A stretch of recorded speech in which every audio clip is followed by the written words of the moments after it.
Hang on, isn't this how the last video started?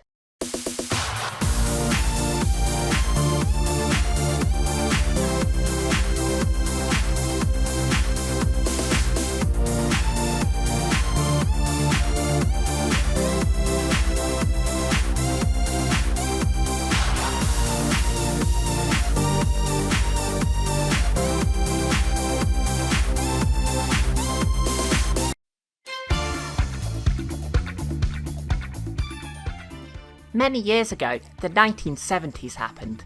The decade that gave us disco, flared trousers and the pet rock craze was also the decade that launched the video game industry. Yes, video games did exist in the 1960s and even before then, but they were only playable on huge mainframe computers and thus had no commercial presence. In 1971, Nolan Bushnell's company, Syzygy, and the hilariously named Nutting Associates released the world's first video game arcade machine, Computer Space. Even though this was the first commercially released video game, it wasn't an original game. It was a clone of the game Space War, which was originally created for the gigantic PDP-1 computer all the way back in 1962.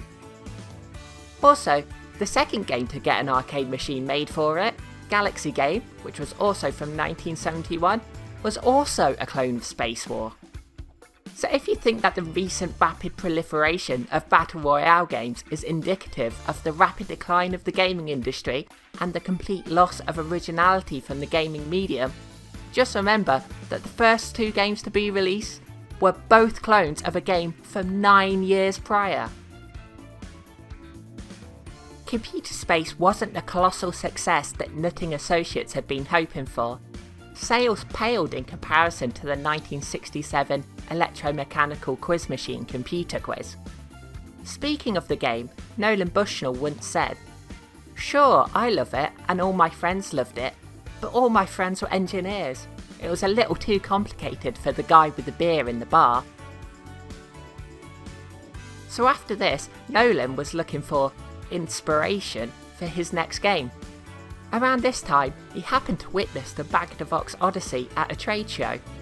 After seeing the world's first console play a simple tennis game, Nolan was apparently not very impressed and was sure he could do better. In 1972, Syzygy changed their name to Atari and released Pong.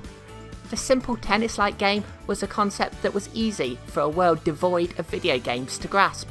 Due to this, Pong was a colossal success and it was what really got the video game industry started.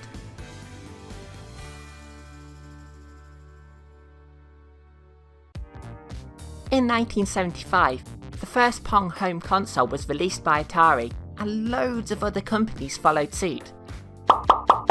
Unsurprisingly, a single game was unable to keep the industry going indefinitely, and this led to the video game crash of 1977. I might do a video going into that in a bit more detail in the future if you're interested. But luckily, the industry moved on and Pong essentially became a thing of the past.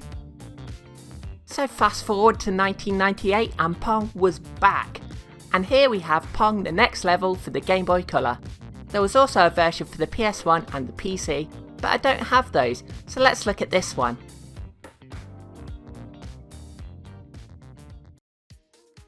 First, let's have a quick look at the manual.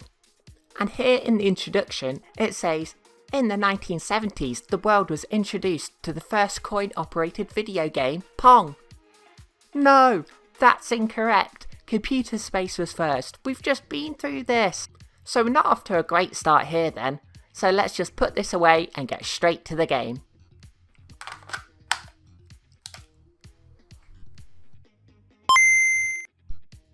So, after some company logos, we are brought to a very simple menu, offering us a few different modes to play, a difficulty selection, and the choice to turn the music off. So, starting off with the classic mode, and it is just that, classic style Pong. Not really much to say here to be honest, except it has the same background tune as the main menu. The next option is Jungle Pong, which incidentally is also what happens when a tiger gets diarrhea. This is just Pong, but now with a jungle theme to it. The biggest change is that there are power-ups, something that could really help a game like Pong feel a bit fresher for the radical year of 1998. However, there's only 2 power-ups here, one which puts the paddle at a different angle, which doesn't really seem to make much difference to the trajectory of the ball after you hit it, and the other power-up gives you the ability to grab the ball and throw it when you want to. This sounds like it would be useful, but is it really, given that the opponent just follows you? You get these power-ups by hitting these tornado things. According to the manual, they're actually spinning tops. Why hitting a spinning top gives you a power-up? I have no idea, they just do. Accept it and move on. There's also these rollers in the middle of the play area, which can make the ball speed up or slow down, depending on how they're spinning. Although this again doesn't make much difference, and it wasn't until after a few games that I actually noticed it did anything. The next mode is Arctic Pong. Penguins in the Arctic?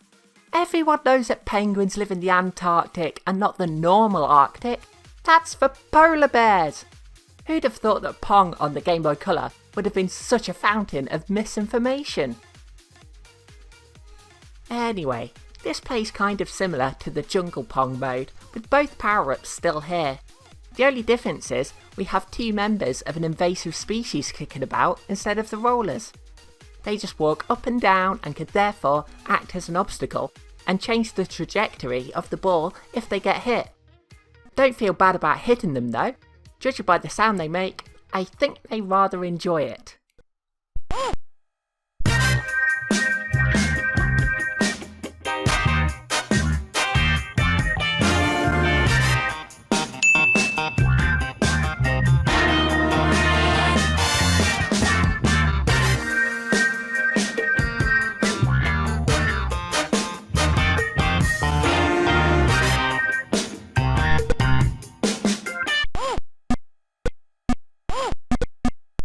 Occasionally, when you hit one, it will climax so much that it will release another ball, presumably from its cloaca. That's a vagina butthole combo.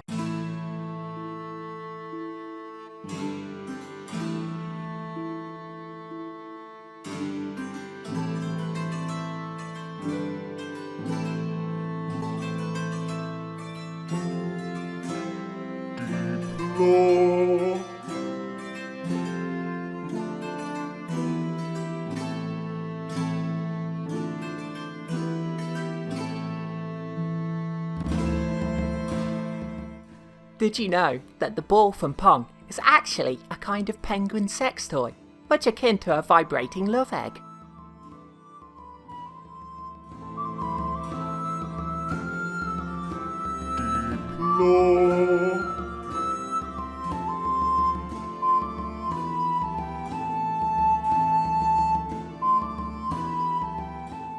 This multi-ball feature adds a lot to the game and can make it feel a bit more fresh. It's definitely the best addition to the old Pong formula so far. You just have to try and block out the thought of where those balls come from. Next up is Soccer Pong. This immediately reminds me of those games from old Pong consoles, where they would claim to have like 8 games on them, but there were just slightly different versions of Pong. There's always one like this. It's usually called like soccer or hockey or something like that. So yeah, you have 2 paddles instead of just one. A goalie and a striker, I suppose? The problem is that this feels really cramped on the Game Boy Color. It can be really hard to get it past this little blue knobhead here, as he's so close. If your opponent scores a point, then it's your serve for the next point, but the ball is given to your goalie, so you have to try and get it past this knobhead again, and the opponent can get a lot of points in quick succession as a result. The closeness of the paddles also means that sometimes the ball will just keep on bouncing between 2 paddles and reach an incredible speed, leading to this. The next mode is Tournament Pong, and all this is one game of each mode played back to back. That's it. If you lose one of the games, then you're done, back to the main menu for you. If you win all 4, then you get a "you win" message, and that's it. You don't even get to see the credits or a special boss round or anything like that. That mode might sound a bit pointless, but it's not as pointless as this game's high score table. You only get to input a high score if you win a game.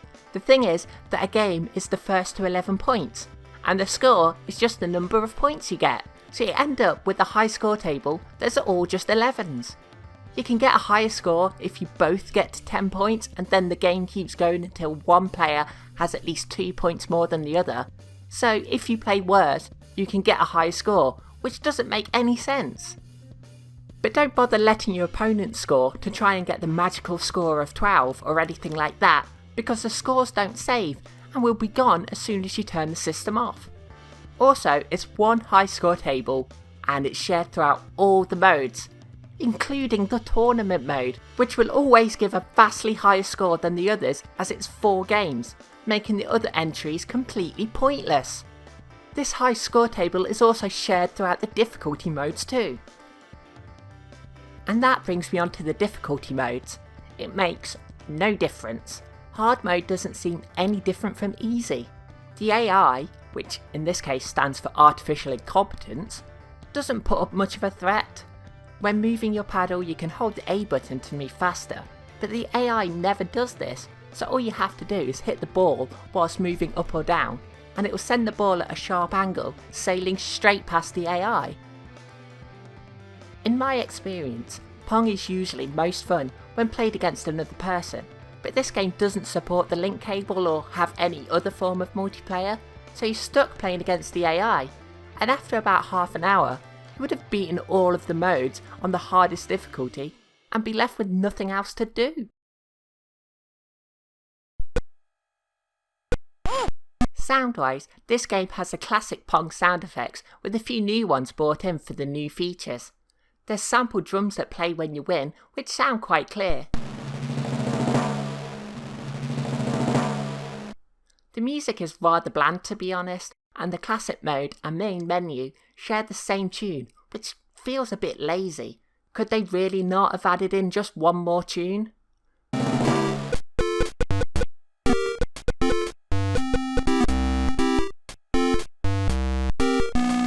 The music on the soccer mode starts off okay,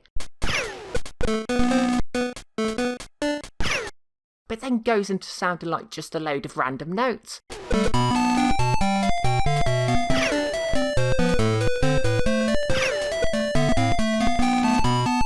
In all, this game is just a shame really. I like Pong, I really do, but this game just fails at creating a lasting Pong experience. There are very few modes here, a lack of good music, no multiplayer and very little challenge. As a result, it creates a game that isn't going to hold your attention for very long and therefore is not one I can really recommend. So thank you very much for watching. I really hope you enjoyed this video. Please share, like, subscribe, put a comment down there, hit the bell icon, all the usual stuff. I've got a Patreon if you want to support the channel, and there's various perks involved if that's what you want. I also have a Ko-Fi, so if you just want to throw a one-off tip my way, then that's cool too. And brand new this time is I have some merch available. I have a Redbubble store, so if you just want to go over there and pick a design, put it on anything you like. So you can get appendages, the mammal top like what I have here, also available on anything else.